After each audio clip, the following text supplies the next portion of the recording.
Hello everyone. Today I'm in the kitchen and I'm going to make sun-dried tomatoes out of the Roma tomatoes here. And I'm going to use my Nesco food dehydrator. This is the way I do it. What I do is the tomatoes have already been washed off, they're dry, but that doesn't make a difference because I'm going to get them wet again. What I do is I do a little, take out this piece here,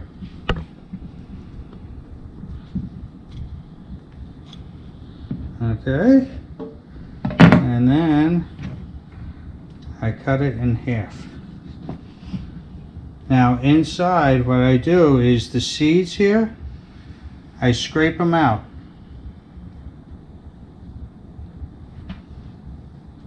Scrape them out like so. I put it down.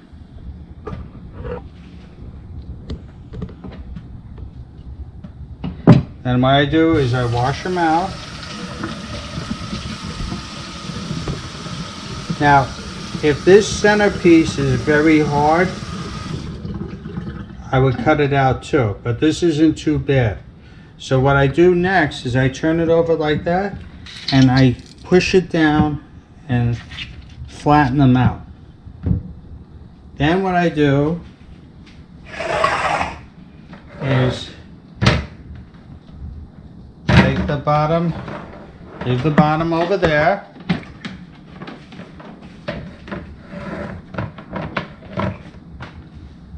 And I arrange it with the skin side down.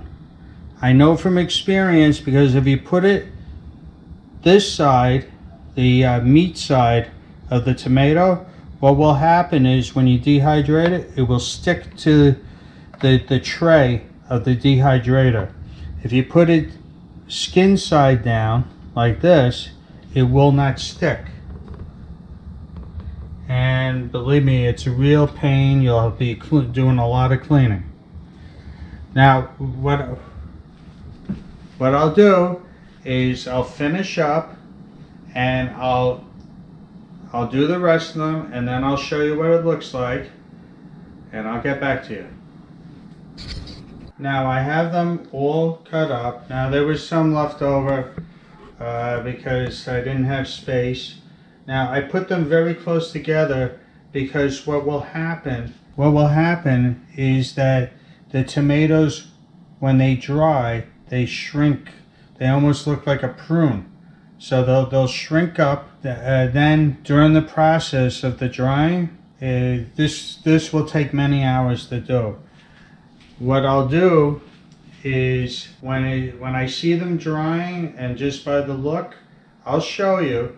But what I'll do is I'll take out the dry ones and leave in the ones that still need a little extra. That's how it is in this. And we do that until they're all dry. So what I'm going to do is put on the top here. And one of the things is with these machines is that they make a lot of noise. So if you don't like noise, put it in a separate room that you don't use or what have you. And also, it does generate some heat. The best time to do this is in the winter time when it's cold out because you can get some heat from the machine that will go into your house. Anyway, I'll show you what it sounds like. It's very noisy.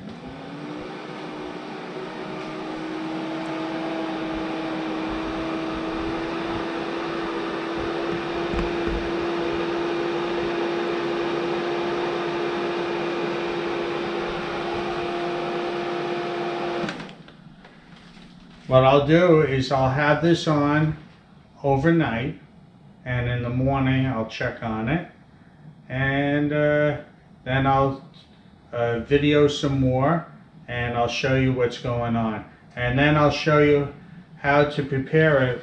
I already have one here that I've done where I cut up some garlic. I put in oregano inside, and I cover it with olive oil. And I'll show you how to do that. I'll see you tomorrow. Good morning. And this was out overnight. We plugged it in around 10 o'clock. It's around 7 in the morning right now. And we're going to take this off and see how it did. Now, you gotta have to touch these. Now, some of these are still soft, like this. It's not supposed to be like that. So you gotta check them, because some will be soft and some will be ready. This is almost ready. You can tell by the feeling, but it's supposed to be a little stiffer. This one, pretty good. See how they curl up and everything got smaller?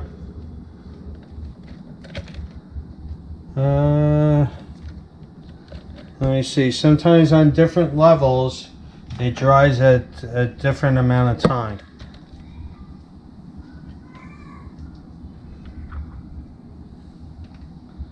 Usually what I do is I take a bowl here and it will make a sound, and this isn't really dry enough from what I hear.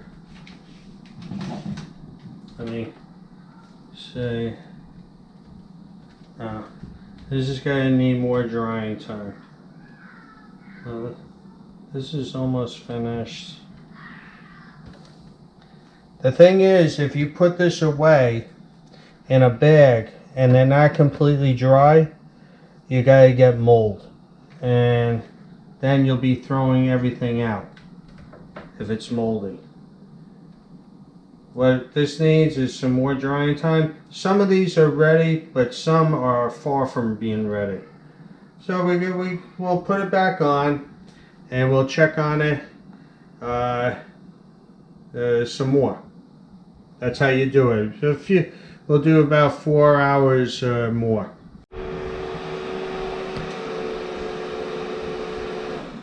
Well, a few hours later, and we're back here in the kitchen, and we're gonna see. These are done. They're a little bit flexible. I mean, they're not to the point where they'll break apart and be brittle, but you can tell that they're good. So these are finished, and what we do is we'll put them in a bowl, and then I'll show you the next part of, well, you wouldn't want to eat these the way that they are because they're very tough, but I'll show you what we do later after I get them all together. Well, we have all the tomatoes dried now that we want. Now you can store these for a long time, but what I'm going to do is I'm going to make this how I do it. Okay, is I take some boiling water. Water's already boiling, and I pour it over the top of the tomatoes. And you pour it until it covers the tomatoes.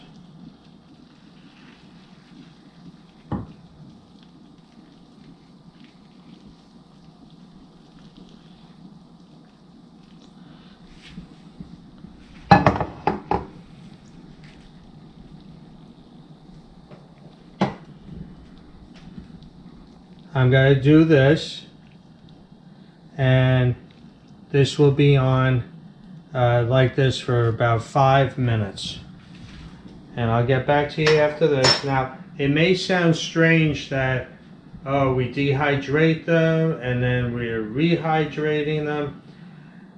When you dehydrate the tomatoes to make sun-dried tomatoes, it intensifies the flavor. It has a different taste than just eating the regular tomato.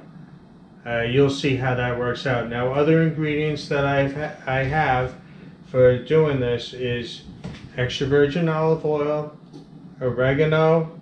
I use the dried oregano, sliced up a lot of garlic, and I'll show you how to assemble the product. I'll get back to you. Now we're ready to drain off the water. I have a strainer here, and I take it and I put it in like that. Then I try to shake off as much water as I can.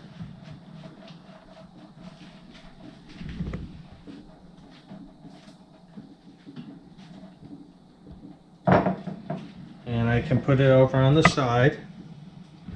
Next thing I want to do is I'll take some extra virgin olive oil. I pour it into the bottom of the container. Not too much, you know, just to coat the bottom. And then what I do is I take chopsticks and I arrange it on the bottom like this.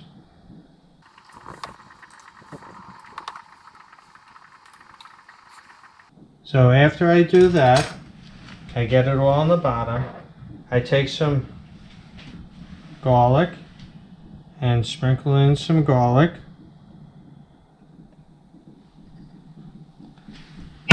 And I take some of the oregano leaves and I sprinkle that in. Then what I'll do is I'll put another layer of tomatoes.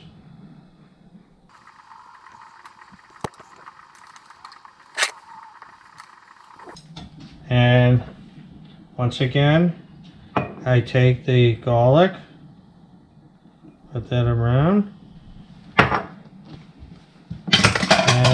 I sprinkle a little oregano. And now what I'll do is you keep on building it up and go layer by layer, and then when we get to the end, I'm going to show you how to finish it off. Now we completed filling it up. Now I had some left over. I have another jar. I'll just put it in there. But what I do to finish it up is I pour olive oil all the way to the top. Now give this time to settle, because there are air pockets in there.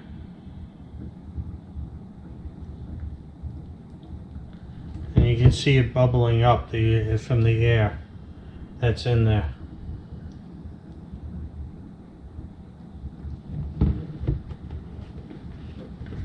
And what you do after you finish, you close it up. These jars come in handy, the mason jars. And you just close it up, and that's it. Now, one thing is, when you take them out to use, always make sure that the oil is covering the remainder that's left in there. So if it goes down too low, the oil, put it in. If you don't do that, what will happen is you'll get mold that will grow on it. And what the oil does is prevents mold from growing on the food. So do that. I know from experience how it goes. That's why I'm telling you this. Now another thing you can do is, like I have this jar over here, and you can see there's plenty of oil. You can use this oil instead of using your regular olive oil. Use this for cooking, and it will give extra flavor. It already has the garlic flavor, it has the oregano, and it has the flavor from the tomatoes. So it can give a different flavor to the food that you're cooking. Say you got to make a pasta with some oil and butter, you can add this in too. So just a little tip, and I hope you enjoyed the video. Please click like, subscribe, share, comment down below. Have a good day, everyone.